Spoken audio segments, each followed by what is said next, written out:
Welcome back to Talks with Tal, the podcast with real conversations that break down how different businesses actually work. Welcome back to Talks with Tal. I am your host, Tal Kapoor, and if this is your first time here, I'm so glad that you found this space.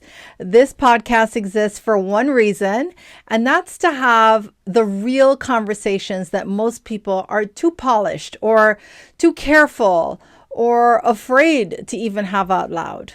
And today is one of those kinds of conversations. Today, I want to talk to you about something that most people in my industry, they literally whisper about and they dance around and carefully avoid saying it out loud because they are afraid of what you will think. I'm not afraid of that conversation anymore. In fact, I think that the fact that nobody is having it honestly is the entire reason why so many people are so confused and they're skeptical and they're leaving money on the table. So today we're going all in and we're talking about sales. We are talking about pyramids. We're talking about leverage. And we're talking about the moment that my own life proved to me beyond a doubt that the model that I chose was the right one. And I'm going to close this episode with one question today, just one, but I need you to hear everything that comes before it first, because without the context, the question is just not going to hit the way that it needs to.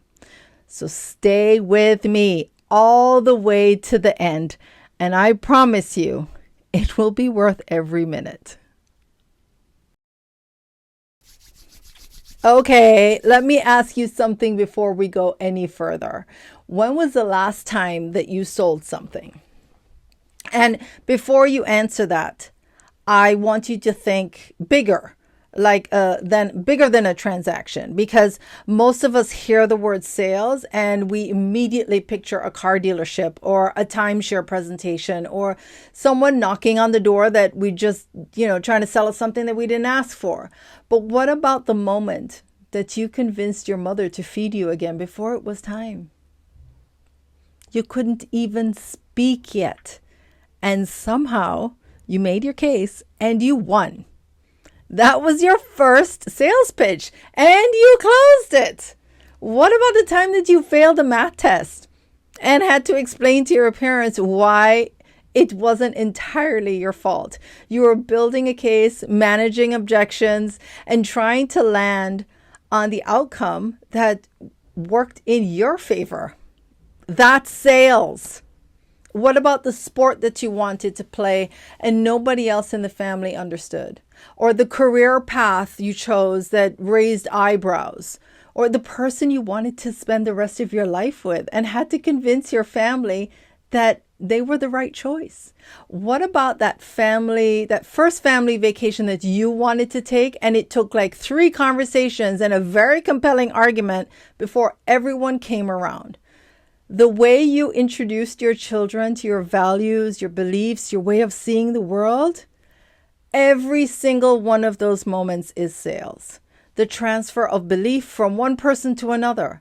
That is the only definition that matters.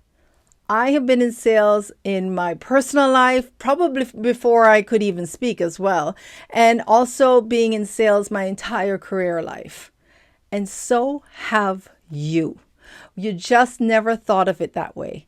We only call it sales when money changes hands.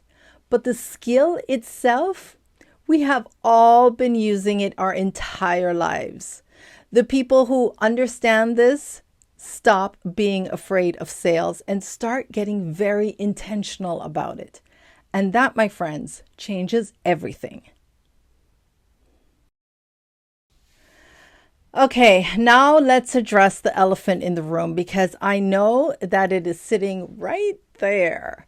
Pyramid schemes. 2 words that make people run in the opposite direction the moment they hear them in the same sentence as network marketing or direct sales. So let me give you a quick history lesson because context matters here, okay? Pyramid schemes became infamous largely because of operations like Bernie Madoff's investment fraud and the chain letter schemes that spread through the 70s and the 80s. Recognizing an illegal pyramid scheme is simple. Money flows upward based purely on recruitment, with no real product or service exchanged. You pay in, you recruit up, you pay in, and the whole thing collapses as soon as there's no one left to recruit. And the people at the top win, everyone else loses. It's illegal. That is wrong. And it's not what we're talking about today. But here is the conversation that I really want to have, because I want you to look at your current job or career honestly, and tell me what that structure actually looks like. There's a CEO at the top. Below them is a VIP or directors, and below them are managers, and below them are all the people that are actually doing the work every single day. The person at the top earns the most, and the person at the bottom is going to earn the least. And here's the part that nobody says out loud. No matter how hard you work, you guys, how many hours you put in, how much value you bring, you cannot out-earn or out-position the person that's above you without waiting for them to leave or retire or just be removed. Your ceiling is someone else's floor. That is not meritocracy. That's a structure that's designed to protect the people already at the top. Now, what about the business owners? Surely that's different, right? You own your own business, you're your own boss, you set your own hours, you control your income to a point, yes. But here's what most business owners discover quietly and painfully over time, is that the only way to grow your income as a business owner is to grow your hours. More clients, more sessions, more appointments, more availability, and the road leads directly to burnout and resentment and business owners, the business that owns you instead of the other way around. The other option is to reinvest heavily, hire staff, take on more overhead, more responsibilities, more complexity, and still you find yourself hitting that ceiling by how many hours exist in a day and how many people you can physically serve. I've lived that reality for over 25 years as an interior designer, as a CrossFit gym owner, as a personal trainer currently, and I'm not speaking theoretically. I'm speaking from the inside experience. So when someone looks at the model that I chose and calls it a pyramid, I actually want to ask them one honest question. Compared to what? Right? Because every organizational structure in the history of commerce is a pyramid. The question is never whether you're in one. The question is which pyramid you choose. And does it give you a real chance to rise? For example, in the model that I chose, I can outrank and out-earn my own sponsor. I see it happen every single day. My upward mobility is not capped by someone else's position. It's determined entirely by my own efforts, my reach, and the size of the team that I built. That is the pyramid that I chose. And I chose it with my eyes completely open. So Robert Kiyosaki wrote a book called Cash Flow Quadrant. And if you haven't read it yet, I want you to add it to your list immediately because it literally changed the way that I see everything. So what I did here, I drew it up on a whiteboard for you so we can go over what this quadrant looks like. All right. He broke down every way a human being earns money into 4 categories. All right. The first one is E. The E quadrant is employee. You trade your time for money, you have job security, and the security feels real, but the ceiling is low. And the moment you stop showing up, the income stops too, and also not guaranteed. Okay. Next, we've got S. The S quadrant is for the self-employed person. You own a job, you have more control and potentially even more income, but you are still the engine. So if you stop, the whole thing stops. All right. I lived in the S quadrant for over 25 years as an interior designer, a CrossFit gym owner, and also currently a personal trainer. And I can tell you from direct experience, the S quadrant will humble you. Okay. Next, we've got the B quadrant, and the B quadrant is for a business owner. You own a system and people work within it, and your income is generated by the efforts of those as well as your own. This is where leverage begins. Okay. Next, we've got the I quadrant, and the I quadrant is for investors. Your money works for you. You have created enough assets and income flows, whether you're present or not. Okay. Most people spend their entire lives in the E and S quadrants, and they never question whether there is another way, because they are not smart enough, because they are not ambitious enough, and not because, just really because no one ever showed them the map. And I'm here to show you the map right now. The model that I'm building in lives inside quadrant B. I'm building systems, building a team.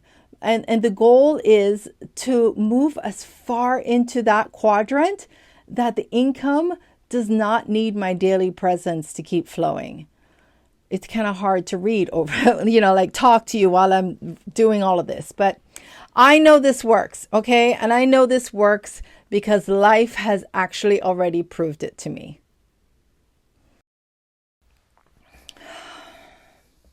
My mother passed away on April 8th, 2025, coming up to that 1 year.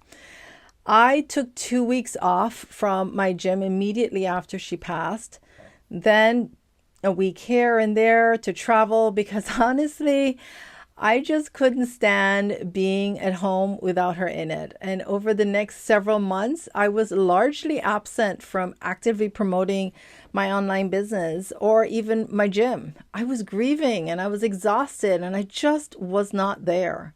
My gym income stopped the moment that I stopped showing up. That is the S quadrant in real time. No presence means no paycheck. But something else happened during those months that I did not quite expect. Checks kept coming in from the sales that I had made in the weeks before my mother had passed, from the efforts of the one active partner I had built before everything fell apart. Month after month, while I was absent and broken and completely checked out, income showed up. It did not save everything, I want to be honest with you, but it showed up when I needed it the most. And it showed up without me having to do anything to earn it in that moment. And that is leverage income. Not as a concept in a book, and it's not as a promise on a sales call, but as a lived reality during the hardest season of my life. Every doubt that I ever had about whether this model was real just dissolved in those months, because life itself ran the experience and it showed me the results. Okay, I want to bring in two people whose voices have shaped the way that I think about this profession, because I think you need to hear their perspective and not just mine. And they've been in this a lot longer than I have. So Eric Worre spent decades inside network marketing before writing a book called GoPro. And that became the definitive guide for anyone who's serious about building a direct sales business with integrity. And what Eric did was bigger than just write a book. He looked at an industry that the world had been dismissing and marginalizing for decades. And he said, this is a legitimate lifetime profession. And the people in it deserve to be trained like professionals. He talks about network marketing not as a shortcut or a get rich scheme, but as a skill set. Communication, leadership, belief consistency, and the ability to form relationships that lead to results, the same skills that build any great business anywhere in the world. Fraser Brooks, I'm such a fan of Fraser. He's built a highly successful network marketing business. And then about 10 years ago or so, I'm not sure, he made the decision that I find super fascinating. He actually walked away from his own company, not because it wasn't working, but because he saw something much bigger. He became a trainer, an educator for people who are building through social media in all companies across the entire spectrum, not just his industry. So, and he teaches people worldwide. All right. I was in a private training call with Fraser just this past Sunday, and I want to share something that he actually helped me realize that kind of really stopped me in my tracks. He reminded me that I don't just sell the best product or the best solution. I actually help people make a decision to help themselves become successful. Let me say that again. I help people make a decision to help themselves become successful. And that is the entire philosophy of this profession in one sentence. It's not about pushing a product. It's not about closing a deal. It's about recognizing that the person that's in front of you has the capacity to change their own life. And your job, my job, is to simply help them believe that enough just to take the first step. So both Eric and Fraser say versions of the same thing. This industry is for anyone who is willing to treat it like a business and develop real skills and show up with real consistency. It's not for everyone, but it is available to everyone, and that decision matters. I'm not in this because I had no other options. I'm in this because when I looked honestly at every model available to me, this one made the most sense for the life that I'm trying to build. So here's where I want to leave you today. And I told you at the beginning that I was going to close with one question, and I meant it. But I want to set it up properly because I don't want you to just hear it. I want you to feel it. Okay. Think about the last time you were sick, like really sick. Not a cold, not a headache, the kind of sick where you genuinely could not get out of bed for a week. Or think about a loss, the moment where life stopped and you completely had nothing left to give. What happened to your income during that time? For most people, the answer is uncomfortable. It slowed down or it stopped entirely. Because most of us have built financial lives on the foundation that requires our daily presence to function. And we accept that as a normal because everyone around us has done the same thing. But I want you to consider this for a moment. What it would feel like to be in that bed, in that grief, in that season of life where you simply cannot show up, and yet you still have income arriving. Not because someone felt sorry for you, not because of a government check, because you built that and it didn't need your body to be present, to be working. I know what that feels like. Life gave me that experience at the worst possible time, and it changed everything about how I see this model. So here's your question, and I want you to sit with it honestly after this episode ends. If you had to stop working tomorrow for 6 months, would your income stop with you? And if your answer is yes, what are you going to do about that? Not for me, not for anyone else, but for the version of you that is going to face the hardest season at some point. Because life does that to all of us eventually. That person deserves a different answer.